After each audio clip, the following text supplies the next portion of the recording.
Tanjung Pinang, saya nggak melihat leader di Tanjung Pinang. Leader saya di Jakarta. Saya di Tanjung Pinang. Anda bayangkan nggak mau gimana? Bisa bayangkan nggak? Dulu tak secanggih ini loh. Leader saya di Jakarta, saya di Tanjung Pinang. Saya nggak ngerti komputer, oke? Saya setiap kali saya prospek, dulu 2 ya. Setiap kali saya prospek, pertama saya prospek.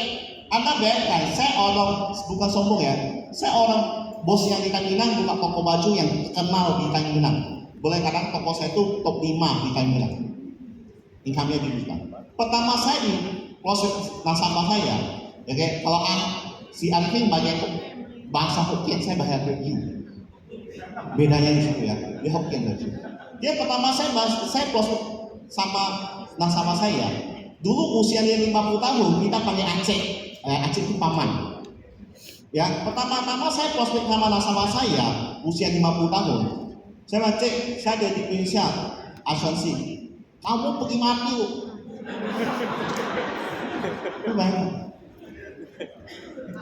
Pertama kali loh, prospek pertama kali loh. Ya, Cek, mau beli asuransi nggak? Kamu pergi mati loh. Gak mati loh jujur ya. Kalau saya nggak melihat visi Indonesia di sini, jujur saya nggak mundur. Anda bisa bayangkan nggak? Posisi saya, income-nya 2 juta per bulan naik pada 2021, punya toko 2 toko terkenal di Tanjung Pinang, pikir prospek diusir orang. Menurut Anda perasaannya gimana? Kamu pergi mati loh, langsung dia tunjuk lagi, kamu pergi mati loh. Langsung, jujur mau marah. Langsung sabar lagi, dan hati waktu pembeli pasti raja lagi. Makanya saya sekolah S3, senyum sama syukur, senyum terus saya. Sama juga. Ya. Saya dimarahin aja, saya tanya, saya kenapa marah pergi sumpah mati? Kan asuransi kan? Iya. Asuransi biasa datang mati lalu mati dapat ini dapat ini sakit dapat ini. Terus asuransi semua orang sumpah orang mati sakit. Daripada lu sumpah awal sumpah lu, gila kan? Anda bisa bayangkan nggak? Jadi pertama saya jadi susah banget. Oke. Kedua, saya prospek sama siapa? Dia tanya saya, kantor kamu di mana? Bingung nggak? Saya juga bingung. Untung saya orang cepat handle ya. Saya bilang, Bapak mau kantor saya di mana? Saya tanya kantornya di mana? Kantor saya di mana-mana. Dia maksudnya saya tanya kantor kamu di mana? Waktu itu pas nasabah itu pernah beli asuransi dari negara Singapura. Dia tanya, wah beli Singapura ada kantornya loh. Beli sama kamu kantornya di mana? Saya Pak, saya ada kantornya di mana-mana. Kamu itu mau beli asuransi sama gua nggak? Saya mau. Saya tanya dia, Pak seandainya, bukan seandainya, Bapak untuk beli asuransi di Singapura, oke, pergi diantarin ke kantornya, Bapak pulang. Bapak tahu nggak alamat kantor dia? Nggak tahu. Nggak tahu juga Pak. Nggak tahu. Kalau saya, Bapak tahu. Bapak telepon saya datang di depan Bapak, di depan Bapak. Ini kantornya Pak. Kantor saya di mana-mana. Jadi Bapak butuh kantor di mana? Saya datang itu kantor saya di mana-mana Pak. Itu kantor saya. Ya. Ini pertama saya susah banget jadi agent, susah. Nggak ada leader, nggak bisa komputer, nggak ada kantor. Ditanya, dinanya orang apa? Oke. Nah, singkat cerita saya prospek.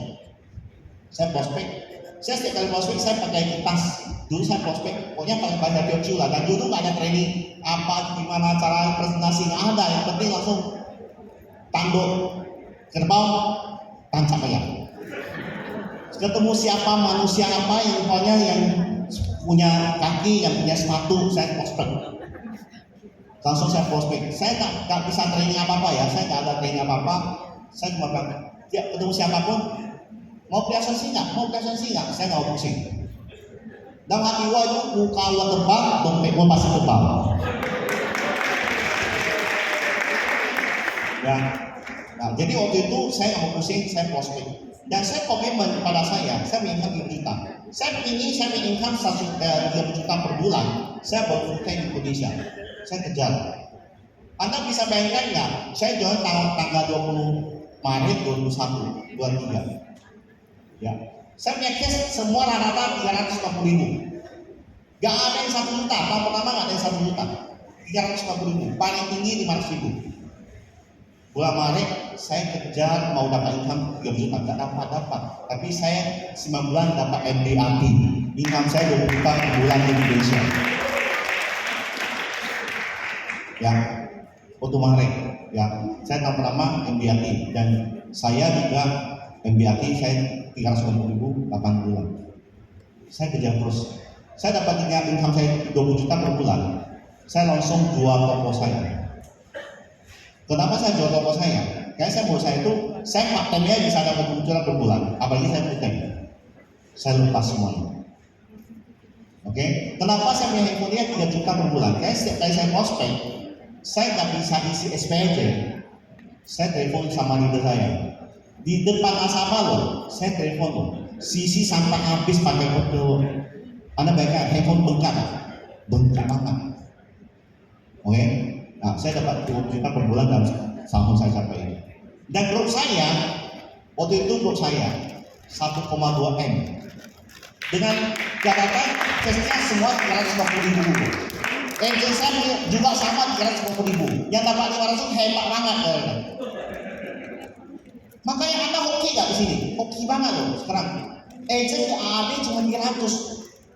Saya waktu jadi agent, itu M 300. Tapi saya kerja keras, saya cuma ada 6 agent di bawah saya. Saya punya pribadi MDRT, Star Club, dan grup saya 1,2. Dengan catatan 350.000 satu cash, nggak ada lebih. Sampai 500.000 ada berapa hari. Oke, nah, di situ ya. Jadi saya melihat itu, Anda kalau jadi agent sekarang itu gampang banget dibanding saya.